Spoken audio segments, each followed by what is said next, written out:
জীবনে এমন কি আছে যা আপনাকে অজান্তে শিখরে পৌঁছে দিতে পারে বা আপনার পতনও ঘটাতে পারে?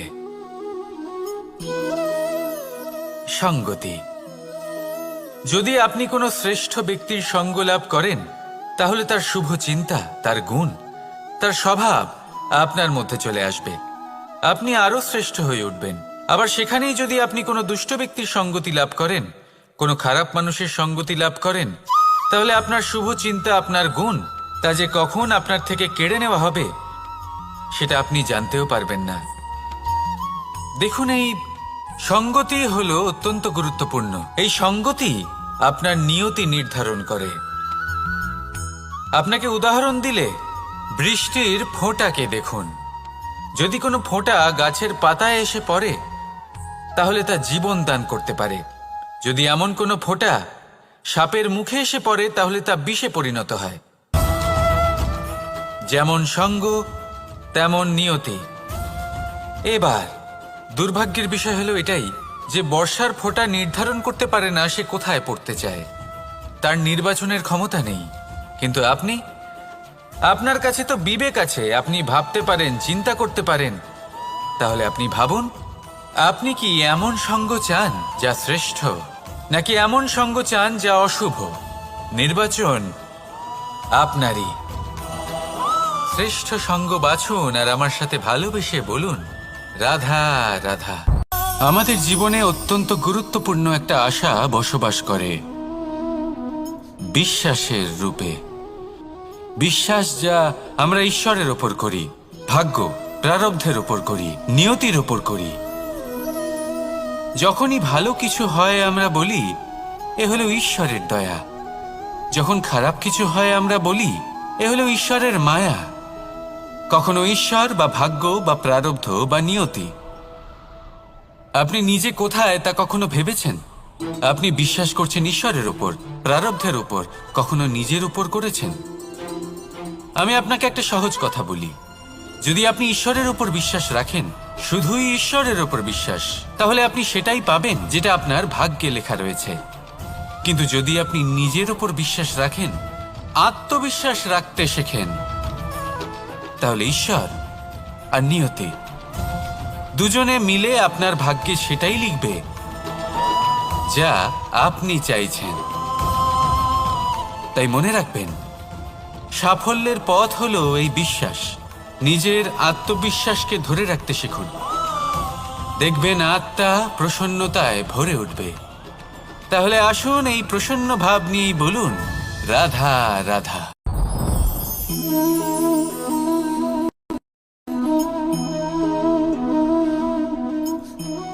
মুক্ত।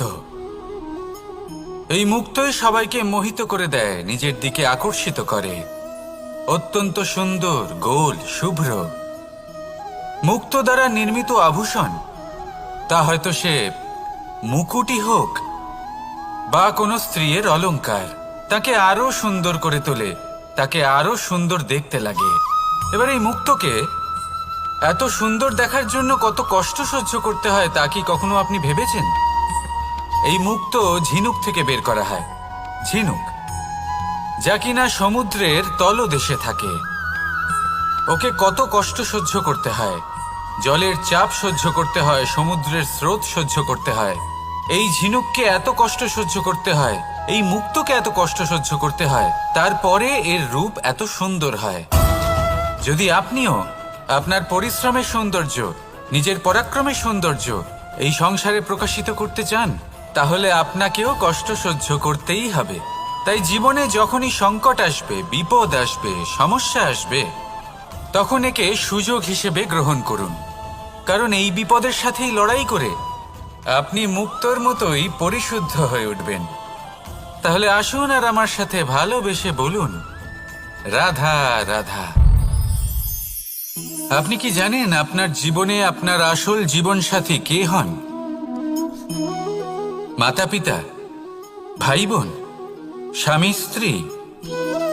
না, আপনার আসল জীবনসাথী হলো আপনার শরীর। সেই শরীর যার দিকে আপনি কখনো নজরই দেন না, ঠিক কি না?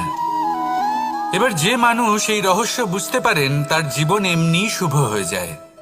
আপনি নিজেই দেখুন না, সে সংসারের মঙ্গলই করা হোক বা সত্যের রক্ষা করা হোক, তা সে শত্রুর সাথে যুদ্ধ করা হোক বা মিত্রকে রক্ষা করা হোক, এই শরীরই তো কাজে আসে। তপস্যাতে, বলিদানে, পরিশ্রমে এই শরীরই হলো আধার, ঠিক কিনা?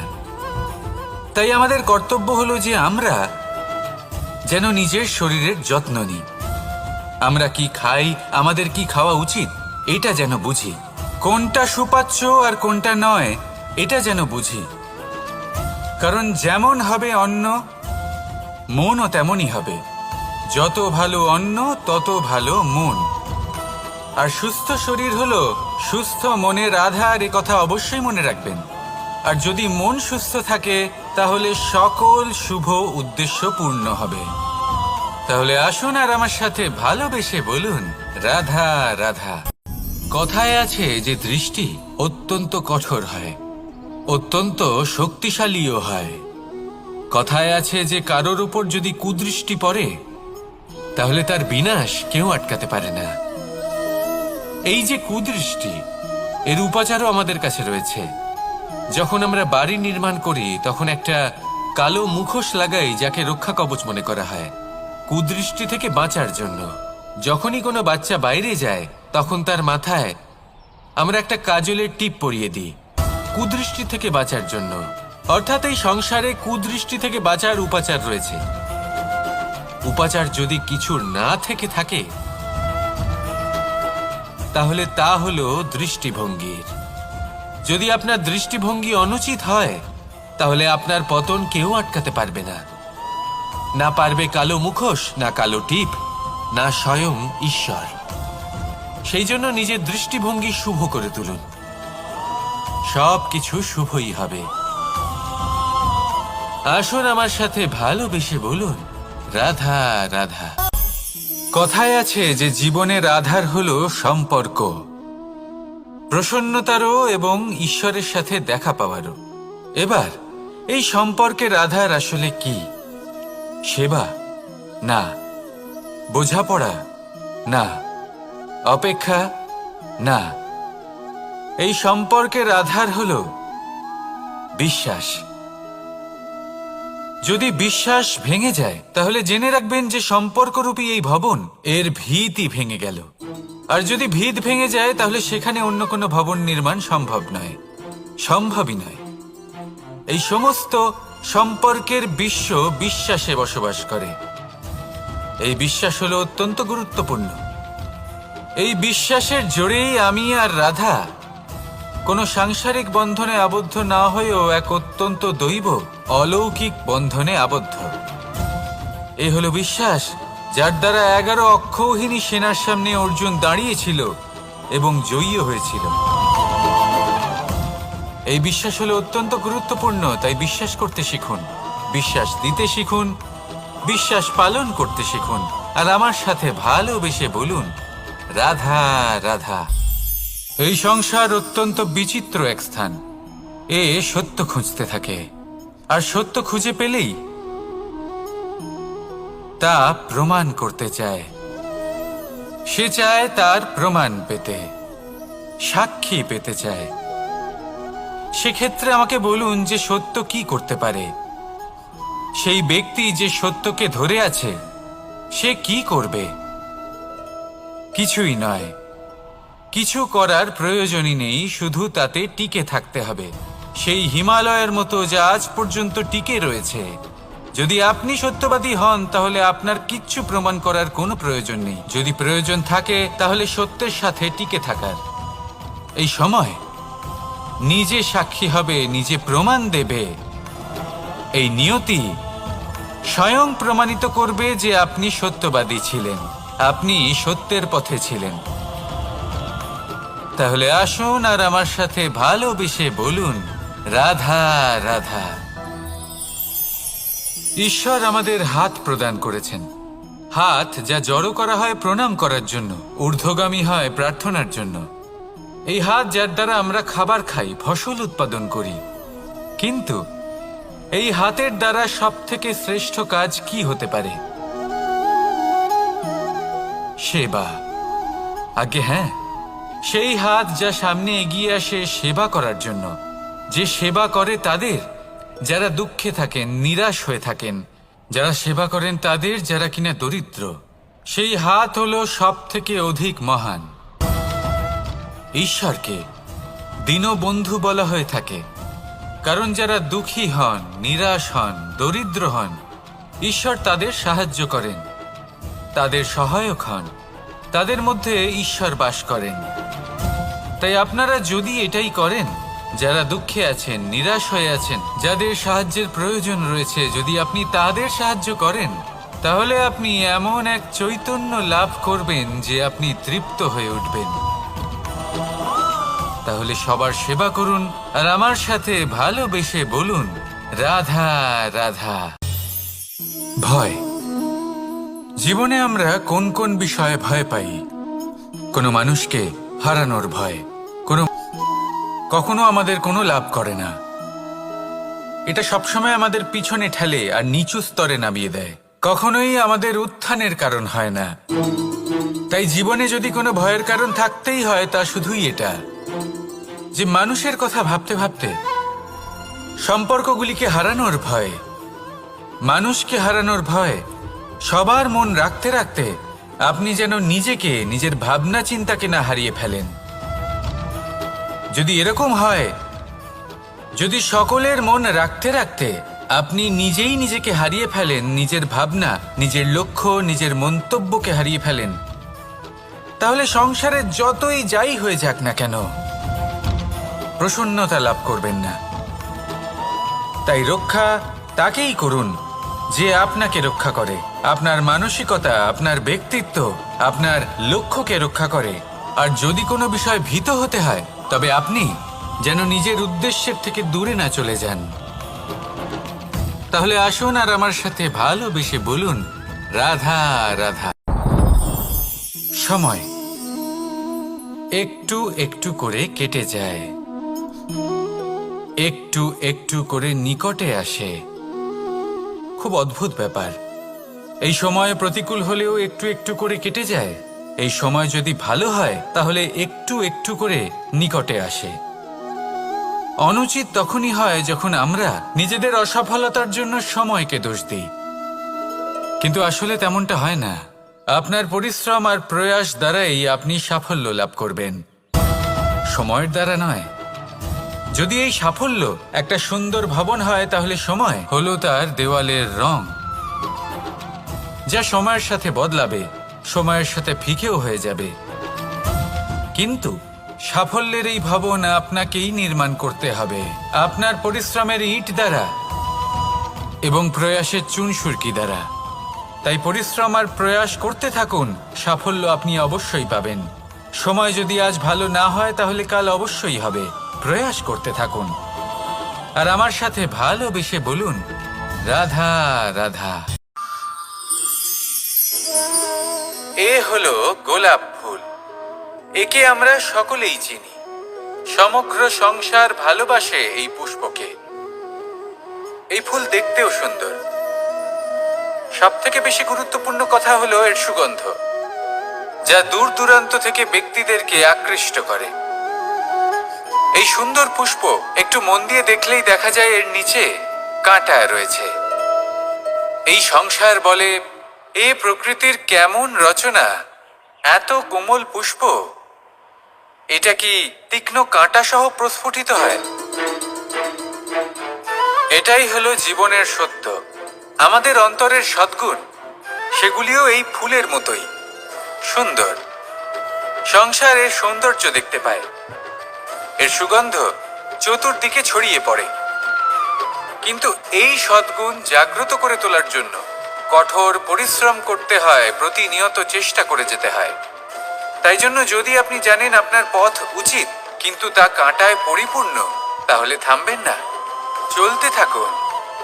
একবার যদি অন্তরের সদ্গুণ জাগ্রত হয়, তাহলে এই সংসার এর সৌন্দর্য দেখবে আর সুগন্ধে আকর্ষিত হয়ে আপনার কাছে আসবে। এই মন, এই জীবন প্রসন্ন হয়ে বলবে, রাধা রাধা।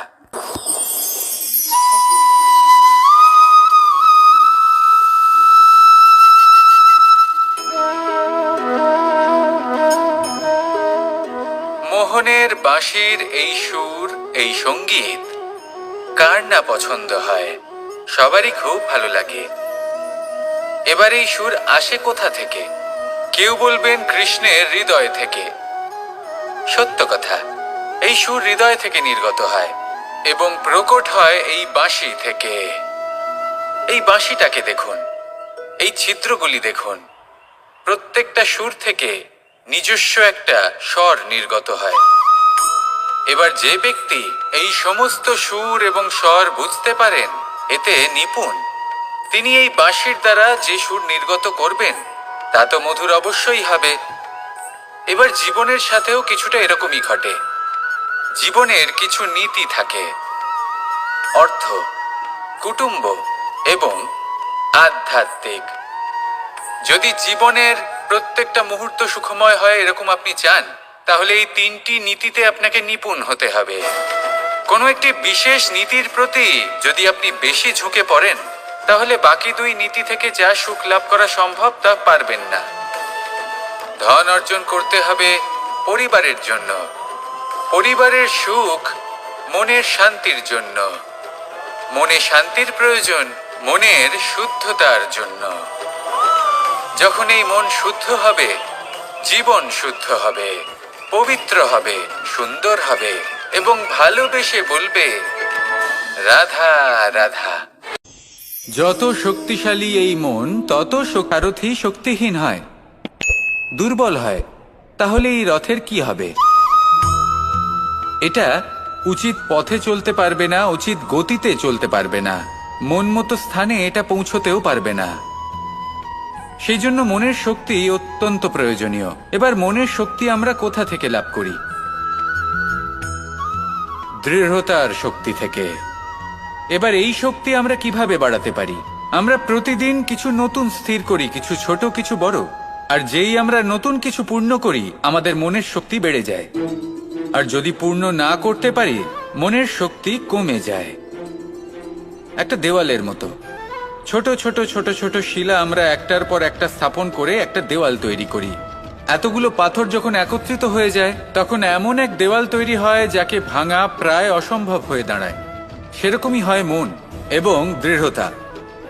ছোট ছোট কাজ করে নিজের লক্ষ্য পূর্ণ করুন। এই লক্ষ্য যদি পূর্ণ হয়, তবে মনের শক্তি বাড়বে। কিছুটা এইভাবে যে যত বড়ই বিপদ আসুক না কেন, সেই বিপদ নিজে হার মেনে নেবে, কিন্তু আপনার মন ততটাই শক্তিশালী থাকবে। তাই মনের শক্তি বাড়াতে থাকুন, যাতে আপনি উচিত পথে চলতে পারেন, উচিত গতিতে চলেন আর মনোবাঞ্ছিত স্থানে পৌঁছতে পারেন। তবেই এই মন প্রসন্ন হয়ে বলবে রাধা রাধা। ওমা, কি আমি কখন থেকে এখানে অপেক্ষা করছি, হাত পেতে দাঁড়িয়ে রয়েছি। ফল খেতে হয় তাহলে আমাকে বৃক্ষে চড়তে হবে, ফলের কাছে পৌঁছতে হবে, তবেই তো ফল পাবো। এবারে এটা অত্যন্ত সহজ ব্যাপার, কিন্তু এই বিষয়টা আপনি নিজের জীবনের প্রসঙ্গে ভেবে দেখুন। লক্ষ্য কোথায় আছে আপনি জানেন, সেই লক্ষ্যে পৌঁছানোর পথ কি সেটাও আপনি জানেন, সেই পথে চলার ক্ষমতাও আপনার রয়েছে, কিন্তু তাও আপনি নিজের লক্ষ্য লাভ করতে পারছেন না। কেন? কারণ আপনি অপেক্ষা করছেন যে লক্ষ্য আপনার সামনে চলে আসবে, কিন্তু তা হয় না। লক্ষ্য সে যাই হোক না কেন, ধন হোক, প্রেম হোক, কোনো সম্মান হোক বা মোক্ষ হোক, যদি আপনি তার দিকে অগ্রসর না হন, তাহলে ফল প্রাপ্তি অসম্ভব ব্যাপার, তা কোনোদিনই হবে না। সেই জন্য আপনার চোখের সামনে আপনি যদি নিজের লক্ষ্যকে দেখতে পান, তাহলে উঠুন এবং সেই দিকে অগ্রসর হতে শুরু করুন। নিজের অন্তরের সকল অশুভ গুণ দূর করুন, অলসতা ত্যাগ করুন, অজ্ঞানতা ত্যাগ করে দিন এবং চলতে থাকুন। অবশ্যই মনোবাঞ্ছিত ফল লাভ করতে পারবেন। মনে রাখবেন, চলতে থাকলে তবেই লক্ষ্য প্রাপ্তি হবে। অপেক্ষার দ্বারা শুধুমাত্র মৃত্যু লাভ হবে। আসুন আমার সাথে ভালোবেসে বলুন রাধা রাধা। প্রত্যেক প্রাণী ভালোভাবে জীবন যাপন করতে চান, এটা তাদের স্বভাবে আছে এবং ভাবাটা অনুচিত নয়। কিন্তু একটা ভালো জীবনের গুরুত্বপূর্ণ অংশ কোনটা? বসবাসের স্থান, সেই স্থান যেখানে আমরা জীবন অতিবাহিত করি। এবার মানুষ ভাবতে পারেন যে একটা ভালো বাসস্থানের অর্থ কি? সেই স্থান যেখানে সহজে জল পাওয়া যায়, যেখানে শুদ্ধ বায়ু পাওয়া যায়, যেখানে আনাজ উৎপন্ন হয়, এটা জীবনযাপনের জন্য পর্যাপ্ত বটে, কিন্তু ভালো জীবনযাপনের জন্য আরও একটা কথা আপনাকে বুঝতে হবে। সাধু, জ্ঞানী, পণ্ডিত ব্যক্তি, এই সকল মহাপুরুষ, এনাদের যে বাসস্থান তা অত্যন্ত বিশেষ হয়। এখানে এক ধরনের বিশেষ ইতিবাচক শক্তি থাকে, এমন একটা স্থান যেখানে দেবতারাও বিচরণ করেন। জীবন আমরা সবাই যাপন করি, কিন্তু জীবনের উদ্দেশ্য শুধুমাত্র জীবন যাপন করা নয়। জীবনের উদ্দেশ্য হল মুক্তি লাভ করা। আর এই সকল সাধু, জ্ঞানী, পণ্ডিত ব্যক্তি, এই সকল মহাপুরুষ আপনাকে মুক্তির পথে নিয়ে যেতে পারেন, কারণ এরা হলেন সেই মহাপুরুষ যারা নিজেদের অন্তরের বিকার, অহংকার, ক্রোধ, বিদ্বেষ, এই সকল দোষগুলিকে ত্যাগ করেছেন, এদের উপর বিজয় লাভ করেছেন। এমনই একজন ব্যক্তি আপনাকে মুক্তির পথে নিয়ে যেতে পারে। প্রয়োজন হলো শুধুই এনাদের চিনতে পারা, এদের কথা বুঝতে পারা এবং এদের দেখানো পথে চলা। যদি আপনি এটা করতে পারেন, তাহলে এই মন প্রফুল্ল হয়ে বলবে, রাধা রাধা। প্রয়োজনের থেকে বেশি রোদ পেলে এই বৃক্ষগুলি শুকিয়ে যায়, প্রয়োজনের থেকে কম রোদ পেলেও এই বৃক্ষ কিন্তু শুকিয়ে যায়। প্রয়োজনের থেকে কম জল যদি পায়, এই বৃক্ষ শুকিয়ে যেতে পারে। প্রয়োজনের থেকে অতিরিক্ত জল যদি পায়, তখনও এই বৃক্ষের শিকড়গুলি নষ্ট হয়ে যেতে পারে। এবার এটাই কিন্তু আমাদের সংসারের সাথেও হয়। আমাদের সংসারের সকল প্রতিভাশালী ব্যক্তি, যেমন লেখক, বিচারক, প্রবক্তা, যোদ্ধা, এদের সবার ক্ষেত্রে এই কথাটাই প্রযোজ্য। যদি বেশি প্রশংসা করা হয়, তাহলেও এরা হারিয়ে যাবেন। প্রয়োজনের থেকে বেশি যদি নিন্দা করা হয়, তখনও তারা নত হয়ে পড়বেন। তাহলে আপনি এদের রক্ষা করুন এবং নিজেদেরও। মনে রাখবেন একটা কথা, জেনে রাখুন কখন কোন নিন্দায় আপনি লজ্জিত হবেন না, আর কখন কোন প্রশংসার দ্বারা নিজের মধ্যে অহংবোধ জাগ্রত করবেন না। এই মন সুপ্রসন্ন হয়ে বলবে, রাধা রাধা। জীবন অতিবাহিত করা নদীর মতো, প্রত্যেক মুহূর্ত নতুন, তাই সেইভাবেই জীবন যাপন করুন। পুরনো কিছুই একত্রিত করে রাখবেন না, বিগত স্মৃতির মাঝে নিজেকে হারিয়ে ফেলবেন না। এই যে বর্তমান, এই যে মুহূর্ত, সেটাই হলো সর্বশ্রেষ্ঠ। এর মাঝেই জীবন যাপন করুন। নদীর মতো প্রবাহমান হতে শিখুন। আপনি শিখে গেলে তাহলে মনে রাখবেন, আমার আপনার মাঝে বিচরণ করতে বড়ই ভালো লাগবে। যে ব্যক্তি আনন্দের সাথে জীবনের প্রত্যেকটা মুহূর্ত অতিবাহিত করে কোনো চিন্তা ছাড়াই, প্রবাহমান হয়, কখনোই থামে না, যতক্ষণ না মুক্তি লাভ করছেন, এমন ব্যক্তির মধ্যেই রাধাকৃষ্ণ বসবাস করেন। তাহলে আসুন আমার সাথে ভালোবেসে বলুন, রাধা রাধা। সূর্যের প্রকাশ, অন্ধকারকে দূর করে দেওয়া সেই মহানায়ক। এই সূর্যের প্রকাশ, এবার এই প্রকাশ যে সূর্যের থেকে পাই, তিনি কি করেন? তিনি নিজেকে জ্বালান আমাদের জীবন প্রদান করার জন্য। প্রত্যেকটা মুহূর্ত তিনি তাপ সহ্য করেন, আমরা যাতে সেই প্রকাশ লাভ করি। এটাই হলো জীবনের সারমর্ম। যদি আপনিও এই সংসারে প্রকাশ ছড়িয়ে দিতে চান, তাহলে আপনাকেও তপ্ত হতে হবে, নিজে জ্বলতে হবে, সেই কর্ম করতে হবে যেটা কঠিন হতে পারে কিন্তু আসলে শ্রেষ্ঠ। তবেই এই সংসারের সেবা করতে পারবেন, সংসারকে পথ দেখাতে পারবেন। নিজের অন্তরের প্রকাশ জাগ্রত করুন, তবেই সেই সকল ব্যক্তি যারা পাপের অন্ধকারে নিমজ্জিত হয়ে আছেন, তারা জাগ্রত হবেন। সেই সকল ব্যক্তিকে জাগিয়ে তুলুন, প্রেরিত করে তুলুন সুখী হওয়ার জন্য যারা সুখী হতে পারছেন না। সেই সকলকে প্রেরিত করুন সাফল্য লাভের যারা সফল হতে পারছেন না। নিজের অন্তরের সূর্যকে জাগ্রত করুন, চারিদিকে শুধু প্রকাশই প্রকাশ হবে, জীবনই জীবন থাকবে, আনন্দই আনন্দ থাকবে, আর এই মন বারবার প্রসন্ন চিত্তে বলে উঠবে, রাধা রাধা। আজ আমরা দুই ধরনের ব্যক্তির বিষয়ে কথা বলব। শুধুই এই সংসারের সকল সুখ ভোগ করতে চান, সকল স্বাচ্ছন্দ্য লাভ করতে চান, আজীবন তারা প্রচেষ্টাই করতে থাকেন। এবার এই করতে গিয়ে তারা ভারাক্রান্ত হয়ে সমস্যার সম্মুখীন হন। এনাদের সমগ্র জীবন এই চেষ্টাতেই চলে যায়, জীবন যাপন করার বদলে। অন্যদিকে আরেকজন ব্যক্তি, যিনি জানেন তার প্রয়োজন কতটুকু, আর শুধুমাত্র সেই পরিমাণ ধন অর্জন করেন, তার থেকে বেশি একটুও নয়। উনি যদি দুবেলা খেতে পান, মাথা গোজার ঠাঁই পেয়ে যান, সেটাই পর্যাপ্ত। তাতেই তিনি আনন্দে জীবন যাপন করেন, না কোনো বৃথা চিন্তা করেন, না কোনো বৃথা কষ্ট করেন। এবার আমি আপনাদের জিজ্ঞেস করব, এই দুই ব্যক্তির মধ্যে আপনি কোন ব্যক্তি হতে চাইবেন? বেশিরভাগ মানুষ এটাই বলবেন যে আমরা সেই দ্বিতীয় মানুষ হতে চাই যারা সন্তুষ্ট। কিন্তু যদি মন দিয়ে দেখেন, আপনিও সেই কর্মই করছেন যা প্রথম ব্যক্তি করেন। আপনারা সবসময় চেষ্টা করে চলেছেন, এটাও লাভ করতে হবে, ওটাও লাভ করতে হবে, আমার এটারও প্রয়োজন, ওটারও প্রয়োজন। আপনি অনেক কিছু লাভ করেছেন, কিন্তু প্রশ্ন এটাই যে আপনার কি সেই সবকিছুর প্রয়োজন রয়েছে? এর উত্তর আপনার অন্তর্মনে রয়েছে। আপনার মন জানে যে আপনার প্রয়োজন কতটুকু। সেখানে গিয়ে দেখুন। সন্তুষ্টি মানুষকে আনন্দ দেয়। মানুষ যতটা সন্তুষ্ট হবে, ততটাই সে আনন্দ লাভ করবে।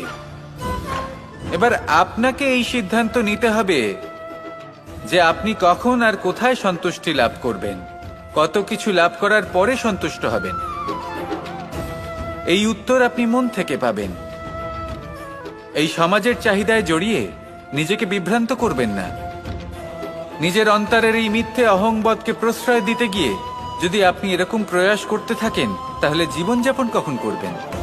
থেমে যান, শান্ত হয়ে যান, নিজের অন্তর্মনে নিমজ্জিত হয়ে দেখুন যে সন্তুষ্টি কোথায়। এই সন্তুষ্টি লাভ করুন। এই মন প্রসন্ন হয়ে বলবে, রাধা রাধা। ক্ষমা একটা অত্যন্ত সুন্দর শব্দ, আমার খুব প্রিয় শব্দ। কিন্তু এই ক্ষমা কখন আর কিভাবে প্রয়োগ করতে হবে সেটা বোঝা প্রয়োজনীয়।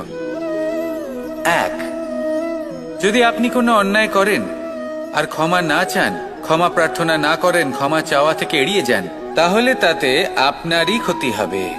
কিভাবে? ক্ষমা না চাইলে মনের মধ্যে অহংকার জাগ্রত হয়, আর অহংকার তো প্রকৃত অর্থে আমাদের ক্ষতিই করে। দুই, কেউ যদি অপরাধ করেন, আপনার থেকে ক্ষমা না চান, তাহলে তাকে ক্ষমা করবেন না। ক্ষমা হলো অত্যন্ত অমূল্য, আর না চাইতেই কাউকে ক্ষমা দান করা এটা উচিত নয়। তিন, যদি কেউ আপনার সাথে অনুচিত কিছু করেন, অপরাধ করেন, আর আপনার থেকে ক্ষমা চান, তাহলে তাকে ক্ষমা করে দিন। তাতে আপনার অন্তরের করুণাবোধ জাগ্রত হবে, প্রেম জাগ্রত হবে, আর তা আপনার জন্য শুভ হবে। চার, যদি আপনি নিজে কোনো অপরাধ করেন, তাহলে অবশ্যই ক্ষমা চাইবেন। তাতে আপনারই লাভ হবে। কিভাবে? সামনের ব্যক্তি আপনাকে ক্ষমা করুক বা না করুক, আপনার অন্তরের অহংকার ক্ষীণ হবে, আর এই মন আরো নির্মল হয়ে উঠবে। এই ক্ষমা অত্যন্ত অমূল্য। ভেবেচিন্তে একে ব্যবহার করুন, আর আমার সাথে ভালোবেসে বলুন, রাধা রাধা।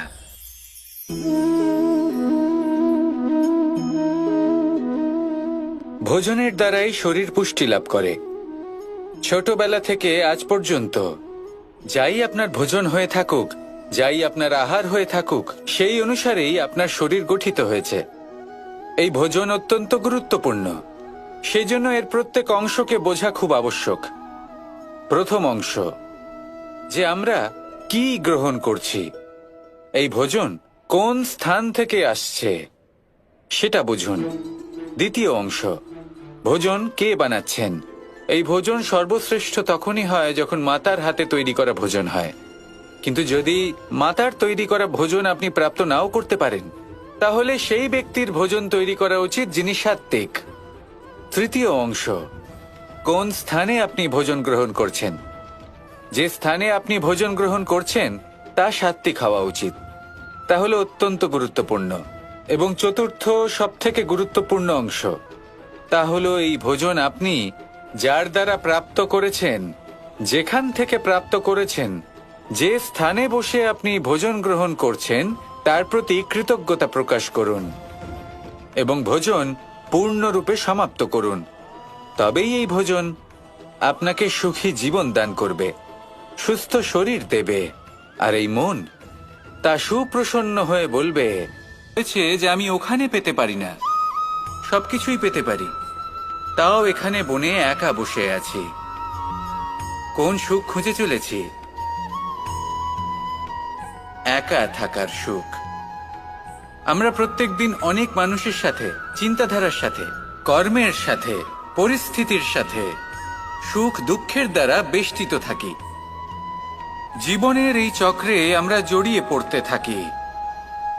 যতই আমরা এই সমস্যার সমাধান করি, আমরা ততই এতে জড়িয়ে পড়ি। আমরা এতটাই জড়িয়ে পড়ি যে যখন আমরা আয়নায় নিজেদের দেখি তখন আমরা নিজেদের চিনতেই পারি না। এমন মনে হয় যেন আমরা নিজেদের হারিয়ে ফেলেছি। সেই জন্য প্রত্যেক দিন আপনি কিছু সময় নিজের সাথে কাটান একান্তে। এটা অত্যন্ত আবশ্যক।